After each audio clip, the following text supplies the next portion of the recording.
الحمد لله نحمده ونستعينه ونستغفره ونعوذ بالله من شرور أنفسنا ومن سيئات أعمالنا. من يهده الله فلا مضل له ومن يضلل فلا هادي له، وأشهد أن لا إله إلا الله وحده لا شريك له، وأشهد أن محمدا عبده ورسوله. يا أيها الذين آمنوا اتقوا الله حق تقاته ولا تموتن إلا وأنتم مسلمون. يا أيها الناس اتقوا ربكم الذي خلقكم من نفس واحدة وخلق منها زوجها وبث منهما رجالا كثيرا ونساء، واتقوا الله الذي تساءلون به والأرحام إن الله كان عليكم رقيبا. يا أيها الذين آمنوا اتقوا الله وقولوا قولا سديدا يصلح لكم أعمالكم ويغفر لكم ذنوبكم، ومن يطع الله ورسوله فقد فاز فوزا عظيما. أما بعد، فإن أصدق الحديث كتاب الله جل وعلا، وخير الهدي هدي محمد صلى الله عليه وسلم، وشر الأمور محدثاتها، وكل محدثة بدعة، وكل بدعة ضلالة، وكل ضلالة في النار. أيها الناس، اتقوا الله سبحانه وتعالى وصلوا أرحامكم، وهو ما أمر الله به أن يوصل في كتابه الكريم. والأرحام هم الأقارب من والدين وأبناء وإخوان وأخوات وأعمام وعمات وأخوال وخالات، كل هؤلاء هم الأرحام. وصلتهم بلين الجانب وبالدعاء لهم وبالإحسان إليهم وزيارتهم والصدقة عليهم وتقديم الهدايا، كل ذلك من صلة الأرحام. ثم اعلموا رحمني الله وإياكم أن هذا الباب العظيم، أعني صلة الرحم، له فضائل كثيرة، وهو عمل عظيم يحبه الله ورسوله صلى الله عليه وسلم. أخرج البخاري ومسلم من حديث أبي هريرة رضي الله عنه أن النبي صلى الله عليه وسلم قال: من كان يؤمن بالله واليوم الآخر فليكرم ضيفه، ومن كان يؤمن بالله واليوم الآخر فليصل رحمه، ومن كان يؤمن بالله واليوم الآخر فليقل خيرا أو ليصمت. فصلة الرحم من أعمال البر والإيمان. صلة الرحم من أحب الأعمال إلى الله عز وجل. جاء رجل من خثعم فقال: يا رسول الله، فقال: أنت الذي تزعم أنك رسول الله؟ فقال النبي صلى الله عليه وسلم: نعم. فقال: يا رسول الله، أي الأعمال أحب إلى الله؟ قال: الإيمان بالله. ثم قال: يا رسول الله، ثم ما؟ أي ماذا؟ قال: ثم صلة الرحم. قال: يا رسول الله، ثم ما؟ قال: ثم الأمر بالمعروف والنهي عن المنكر. الحديث. صلة الرحم سبب إطالة الأعمار وبركتها وزيادة الرزق وبركته. عن أنس بن مالك رضي الله عنه أن النبي صلى الله عليه وسلم قال: من أحب أن يبسط له في رزقه وينسأ له في أثره فليصل رحمه. فصلة الرحم سبب بركة العمر، أي إطالة العمر أو بركتها، والازدياد من المال والرزق من الله سبحانه وتعالى. خرجه البخاري ومسلم. وهكذا بصلة الأرحام يحفظك الله من إلاج النار، ويوفقك الله سبحانه وتعالى لدخول الجنة. جاء عربي فقال: يا محمد، أخبرني بما يقربني من الجنة ويبعدني من النار. فقال النبي صلى الله عليه وسلم: لقد وفق أو لقد هدي. قال: تعبد الله ولا تشركوا به شيئا، وتقيموا الصلاة وتؤتي الزكاة. ثم قال صلى الله عليه وسلم وتصل الرحم فلما أدبر الرجل قال النبي صلى الله عليه وسلم إن تمسك بما أمر به دخل الجنة فنسأل الله عز وجل بأسمائه الحسنى وصفاته العلى أن يوفقنا أجمعين إلى صلة الأرحام. وهذا الحديث أخرجه البخاري ومسلم. إخواني الكرام، صلة الرحم وصية رسولنا الكريم عليه الصلاة والسلام، حيث قال أبو ذر رضي الله عنه: أوصاني خليلي بخصال من الخير إلى أن قال: أوصاني أن أصل رحمي وإن أدبرت. رواه الطبراني وقال الألباني حديث صحيح رحمة الله عليهما. وهكذا بصلة الأرحام يكفر الله سبحانه وتعالى السيئات. عن ابن عمر رضي الله عنه قال: أتى النبي صلى الله عليه وسلم رجل فقال: إني أذنبت ذنبا عظيما فهل لي من توبة؟ فقال له النبي صلى الله عليه وسلم: هل لك والدان؟ وفي رواية: هل لك أو أحي أمك؟ قال: لا. قال: فهل لك من خالة؟ قال: نعم. قال: فبرها أي البر بالخالات بأقارب الأم، والبر بالأقارب بصفة عامة سبب تكفير الذنوب وإن كثرت وإن عظمت. وعن عائشة رضي الله عنها قالت: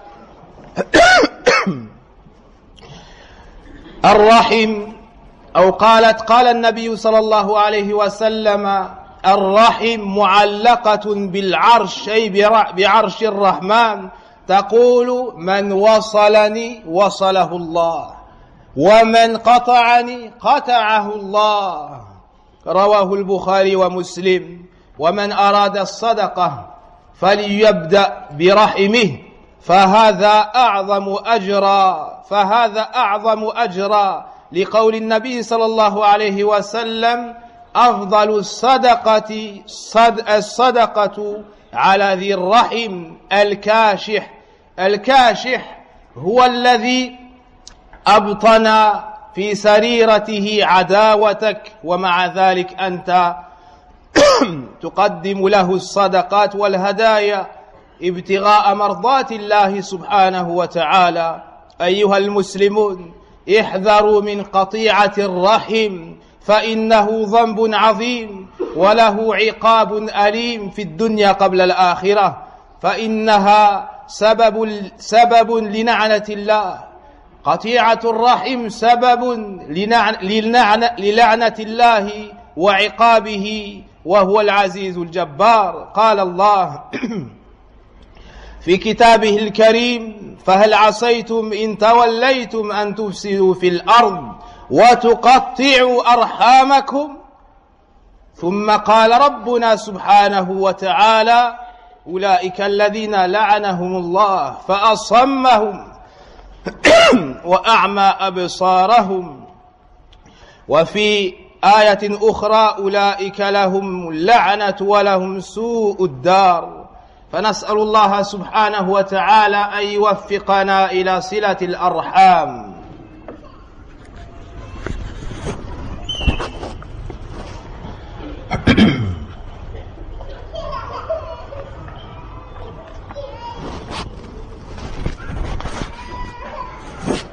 الحمد لله رب العالمين، وأشهد أن لا إله إلا الله وحده لا شريك له يتولى الصالحين، وأشهد أن محمدا عبده ورسوله صلى الله عليه وسلم. أما بعد. Chers frères, craignez Allah subhanahu wa ta'ala et veillez à maintenir solidement les liens de parenté. Veillez à honorer vos proches. Qui sont vos proches? Vos proches, ce sont les parents. vos proches, ce sont les frères, les sœurs, les enfants. Vos proches, ce sont les oncles, paternels ou maternels. Ce sont les tantes, paternelles ou maternelles. Voici ce qu'on appelle les proches. Et Allah subhanahu wa ta'ala dans le Coran nous a ordonné de lier les liens de parenté. Et nous a informé que celui qui rompt, celui qui coupe, qui brise les liens de parenté, encourait une lourde menace et une lourde punition.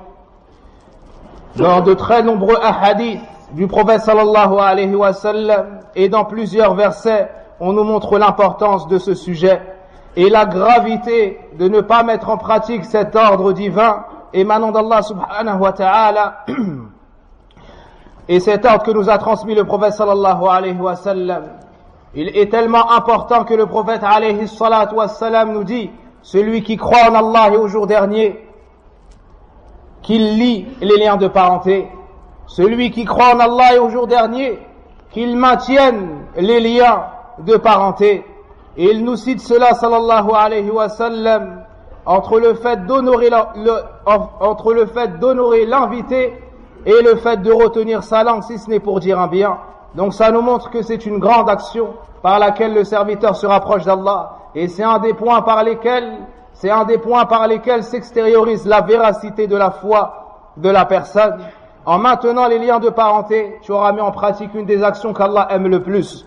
En effet, le prophète sallallahu alayhi wa sallam, lorsqu'il a reçu la visite d'un homme de Khath'am, ce dernier lui a dit: es-tu celui qui prétend être le messager d'Allah? Le prophète sallallahu alayhi wa sallam a répondu oui. Alors cet homme lui a dit: ô messager d'Allah, informe-moi des actions qu'Allah aime le plus. Le prophète sallallahu alayhi wa sallam a dit: le fait d'avoir la foi en Allah. Puis l'homme a dit ensuite au messager d'Allah. Le prophète sallallahu alayhi wa sallam répondit: ensuite lier les liens de parenté. Il lui a encore dit ensuite au messager d'Allah. Le prophète sallallahu alayhi wa sallam a dit: le fait de recommander le convenable et le fait de blâmer le blâmable. En liant les liens de parenté, Allah subhanahu wa ta'ala allongera le terme de ta vie. Tu vivras plus longtemps.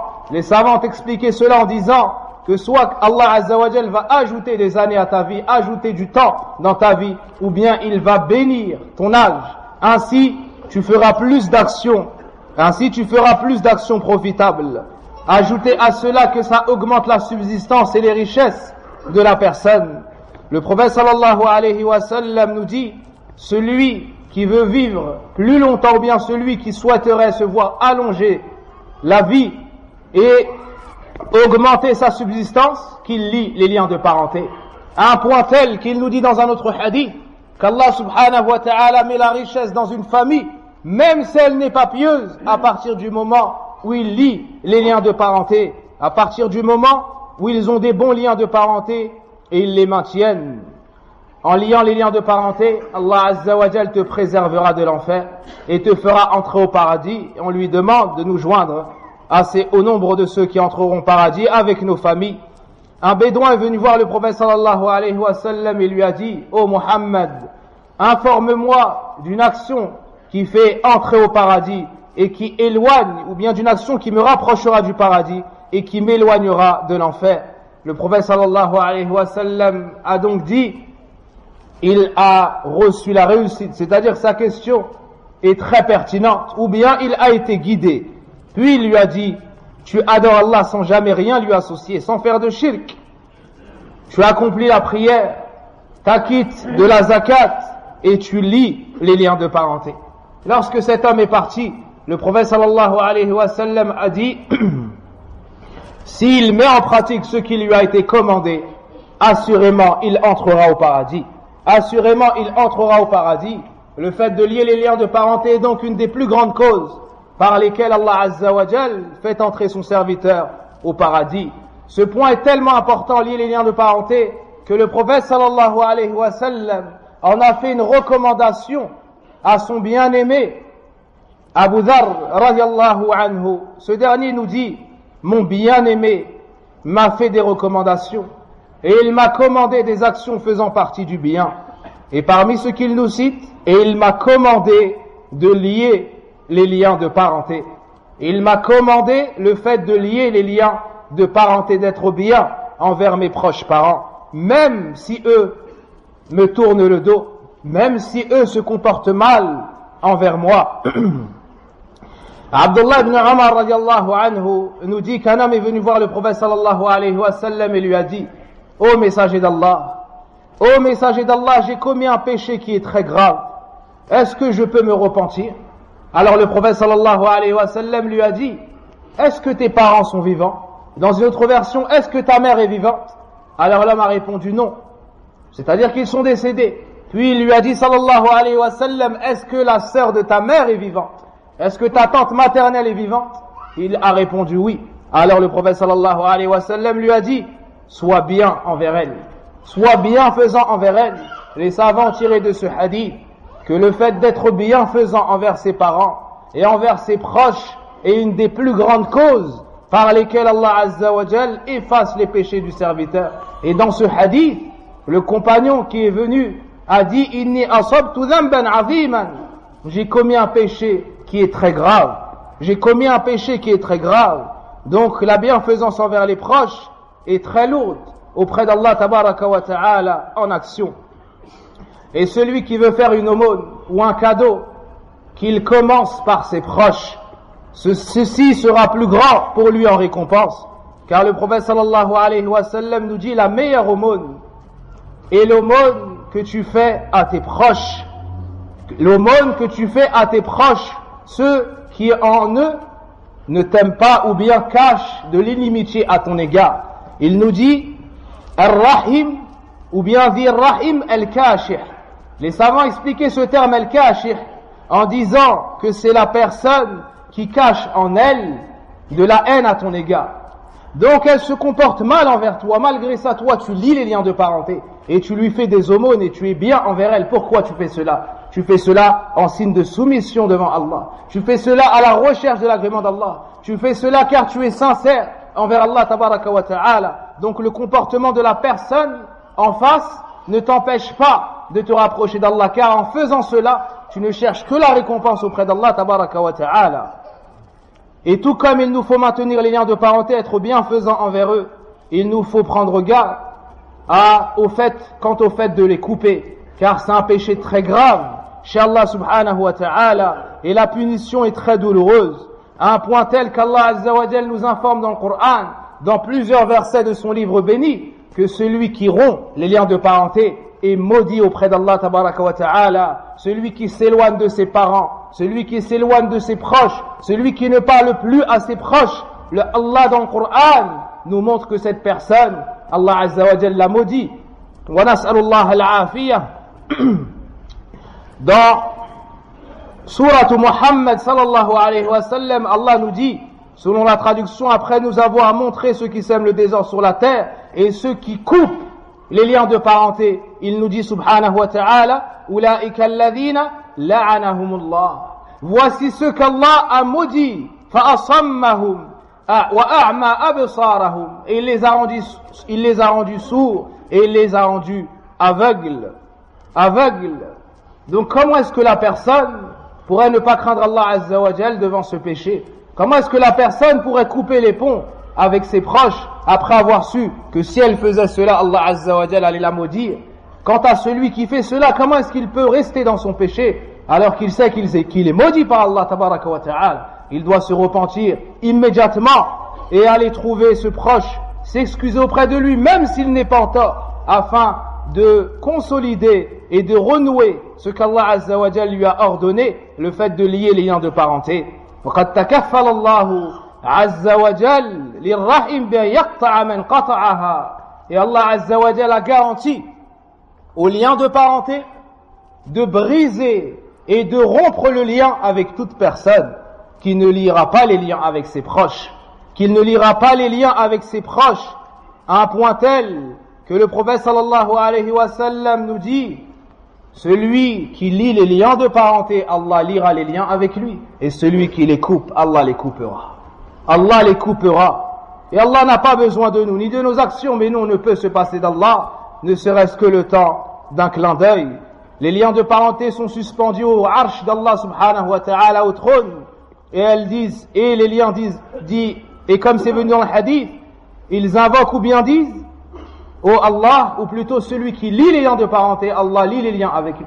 Et celui qui brise les liens de parenté, Allah brise le lien avec lui. En délaissant les liens de parenté, tu te mets dans un danger extrême. Le prophète sallallahu alayhi wa sallam nous dit, comme c'est venu dans le hadith de Jubair ibn Mut'im radiallahu anhu, la yadkhulul jannata qati', n'entrera pas au paradis celui qui rompt les liens. Sufyan al-Thawri rahimahullah ta'ala nous dit qati' ar-rahim, celui qui rompt les liens de parenté. Le prophète sallallahu alayhi wa sallam nous dit, il n'entrera pas au paradis. Wa hadha akhrajahu al-Bukhari wa Muslim, fama a'zama hadha adh-dhanb. Un homme de Khath'am est venu au prophète sallallahu alayhi wa sallam et il lui a dit, ya Rasulallah, ayyul amali abghadu ila Allah. Un homme a dit au prophète sallallahu alayhi wa sallam, quelle est l'action qu'Allah déteste le plus? Le prophète sallallahu alayhi wa sallam a dit, al-ishraku billah, le polythéisme. Puis il a dit ensuite, le prophète sallallahu alayhi wa sallam a dit, thumma qati'atur rahim, le fait de rompre les liens de parenté, ce qu'Allah déteste le plus, le fait de rompre les liens de parenté. Puis il a dit, le fait de commander le mal et d'interdire le bien. Et nous savons tous qu'ils ont un mérite sur nous, que ce soit les proches, que ce soit le père ou la mère, ou que ce soit les proches parents. وَهَلْ جَزَاءُ الْإِحْسَانِ إِلَّا الْإِحْسَانِ. Et est-ce que la rétribution du bien doit être, si ce n'est le fait d'avancer et de rembourser la personne avec du bien? Le croyant qui est véridique aime ce qu'Allah aime et déteste ce qu'Allah déteste, donc il doit aimer le fait de lier les liens de parenté et il doit détester le fait de les rompre. فَمَنْ قَطَعَهَا حَرَّمَهُ اللَّهُ أو حَرَّمَ اللَّهُ عَلَى الْجَنَّةِ. Dans un autre hadith, celui qui rompt les liens de parenté, Allah lui interdit l'entrée au paradis. Et le prophète sallallahu alayhi wa sallam nous dit dans un hadith qu'il n'y a pas un péché par lequel Allah châtie plus vite, plus rapidement dans ce bas monde avec ce qu'il lui réserve dans l'au-delà que le fait de rompre les liens de parenté. Le fait de rompre les liens de parenté est une cause pour se faire châtier rapidement dans ce bas monde, sans compter ce qu'Allah a préparé en punition dans l'au-delà, comme nous le dit le prophète sallallahu alayhi wa sallam dans le hadith de Abi Bakr radiyallahu anhu, ma min dhanbin ajdaru an yu'ajjil Allahu li sahibi al-'uquba fi ad-dunya wa ma yaddakhiru lahu fi al-akhirah min al-baghi wa qati'ati ar-rahim. Al-baghi, c'est le fait d'agresser les gens, d'opprimer les gens, et qati'ati ar-rahim, le fait de briser, de rompre les liens de parenté, le fait de rompre les liens de parenté. Et certaines personnes, lorsque leurs proches leur font un mal, disent, je ne te parlerai plus.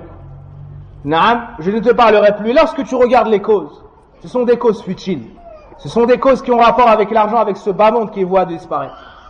Ou bien, ce sont des causes qui sont dues à l'orgueil. Ou bien, des causes qui sont dues à la médisance. Ou bien au colportage. On lui dit, un tel a dit cela sur toi, ou un tel a parlé sur toi, et toi tu ouvres et tu tends ton oreille. Par la suite, ils ne se parlent plus. Tu peux même trouver deux frères de sang, ayant le même père et la même mère, ils ne se parlent plus depuis 1 an, depuis 2 ans. Et lorsque tu lui demandes des nouvelles, il lui dit, je ne l'ai pas vu, je ne l'ai pas entendu, je ne veux pas le voir.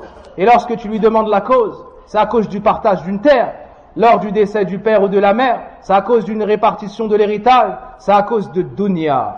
C'est à cause de dunya, ils sont prêts à sacrifier leur au-delà pour une partie de ce bas monde, qui n'équivaut pas chez Allah Azza wa Jal, une gorgée d'eau, ou plutôt l'aile d'un moustique, Tu trouves même certains parents, iyadan billah, lorsqu'il y a une épreuve dans le couple, tu trouves que la mère monte les enfants contre le père, ou que le père monte les enfants contre leur mère. Hada haram, hada min kaba'ir adh-dhunub. Ceci fait partie des grands péchés, des péchés qui sont les plus graves, où lorsqu'il y a un conflit familial, le père dit à son fils, tu ne parleras plus à ton oncle, tu ne visiteras plus ton oncle, tu ne parles plus à tes cousins. Hada haram, ceci est haram, ceci est interdit. Il a l'obligation de lier les liens de parenté, et si toi tu as un conflit ne fais pas entrer tes enfants ni tes proches dans ce conflit, mais crains Allah Azza wa Jal dans cela, et tu as un parfait exemple à suivre en la personne du messager d'Allah sallallahu alayhi wa sallam, lorsque ses proches l'ont démenti, lorsque ses proches l'ont combattu, lorsque certains de ses proches même ont essayé de l'assassiner. Le prophète sallallahu alayhi wa sallam n'a cessé d'être bienfaisant envers eux. Il n'a cessé de les visiter et de les appeler à l'islam. À un point tel que lorsque son oncle Abu Talib était sur son lit de mort, il est venu le visiter et il l'invite à l'islam jusqu'à son dernier souffle. Vous avez un parfait exemple en la personne de Abu Bakr as-Siddiq radiallahu anhu, lorsqu'il y a eu le mensonge qui s'est propagé sur sa propre fille, une des meilleures femmes au monde, Aïcha, la mère des croyants radiallahu anha, l'épouse préférée du prophète sallallahu alayhi wa sallam. Les gens l'ont accusé de ce dont Allah l'a innocenté dans le Coran. Et parmi eux, parmi ceux qui ont parlé sur elle, un des compagnons qui se nomme Mistah radiallahu anhu, et c'était le fils de la tante de Abu Bakr. Lorsque Abu Bakr a su que Mistah avait parlé sur sa fille, après la révélation du Coran, il a juré par Allah. Il a juré par Allah qu'il ne donnera plus rien à Mistah, car Abu Bakr avait de l'argent, et il donnait à Mistah qui était pauvre et qui faisait partie des Muhajirin. Puis Allah a révélé le verset وَلَا يَأْتَلِ أُولُو الْفَضْلِ مِنْكُمْ وَالسَّعَةِ أَنْ يُؤْتُوا أُولِي الْقُرْبَى وَالْمَسَاكِنِ وَالْمُهَاجِرِينَ فِي سَبِيلِ اللَّهِ وَلْيَعْفُوا وَلْيَصْفَحُوا أَلَا تُحِبُّونَ أَنْ يَغْفِرَ اللَّهُ لَكُمْ وَاللَّهُ غَفُورٌ رَحِيمٌ. Que les hommes de mérite ne refusent pas de donner aux proches, aux pauvres, à ceux qui ont fait l'égir, qu'ils pardonnent, absolvent. N'aimez-vous pas qu'Allah vous pardonne? Lorsque Abu Bakr as-Siddiq radiallahu anhu a entendu ce verset, il a dit Wallah, j'aime qu'Allah me pardonne, et il a continué à dépenser pour Mistah, alors qu'il a parlé sur la femme préférée du prophète sallallahu alayhi wa sallam. Pourquoi? Par ce lien de parenté. Par ce lien de parenté, il nous faut maintenir les liens de parenté, même si on a reçu une nuisance. Le prophète sallallahu alayhi wa sallam nous dit que ça n'est pas lié les liens de parenté que d'être bien envers ceux qui sont bien. Mais lorsqu'ils te font du mal, et lorsqu'ils coupent les liens de parenté, à toi de les lier. Là tu entreras dans ces textes. Là tu auras toutes ces récompenses. Craignez donc Allah tabaraka wa ta'ala et réconciliez-vous avec vos proches, visitez vos proches, excusez vos proches et dépensez pour ceux qui n'ont pas voulu dépenser pour vous. Et soyez bienfaisants envers ceux qui vous ont fait du mal. Et on espère en Allah Azza wa Jal qui purifie nos cœurs et qu'il rétablisse ces liens. Et pour finir, un hadith du prophète sallallahu alayhi wa sallam dans lequel il nous dit Man hajara akha sana faka'annahu safaka damah. Le prophète sallallahu alayhi wa sallam dit celui qui rompt les liens avec son frère en Allah, pas son frère de sang, son frère en Allah, pendant 1 an, c'est comme s'il avait versé son sang, c'est comme s'il l'avait tué. Que dire alors si ce frère de sang est une personne de ta famille et qu'il a des liens de parenté que tu ne lui parles plus pour un sabab futile, pour une cause futile?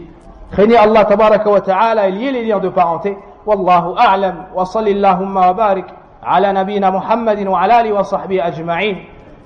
Il y a l'oncle d'un fidèle de la mosquée qui est décédé, il vous demande d'invoquer Allah en sa faveur. Fanas'alullah yaghfira lahu wa yarhamah wa yarfa'a darajati fil jannah.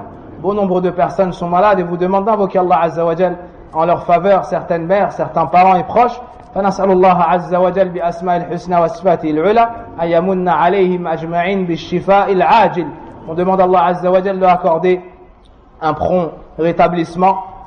Aussi, madha, comme vous le savez, je me répète, car nous sommes dans le besoin de vos dons pour élever cette mosquée, en espérant en Allah Azza wa Jal qu'il fasse bouger les cœurs de l'ensemble afin qu'on puisse élever cet édifice. On vous demande de dépenser pour la construction de la mosquée. Et parmi les plus grandes épreuves, chers frères, le fait de perdre un enfant à la naissance ou dans le ventre, et cette épreuve est arrivée à plusieurs personnes, que ce soit au temps du prophète ou à notre époque. Et Inch'Allah Ta'ala, à 15h15 aujourd'hui, on fera la prière sur sur un défunt, un bébé, qui est l'enfant d'un des fidèles et d'un jeune du quartier. Et on invoque Allah Azza wa Jal pour lui, son épouse et leur famille, afin qu'il leur accorde le repos dans leur cœur, la tranquillité, l'acceptation de son décret, et qu'il leur accorde une descendance pieuse. Walhamdulillahi Rabbil Alamin. Subhanakallahumma wa bihamdika ashhadu an la ilaha illa anta astaghfiruka wa atubu ilayk.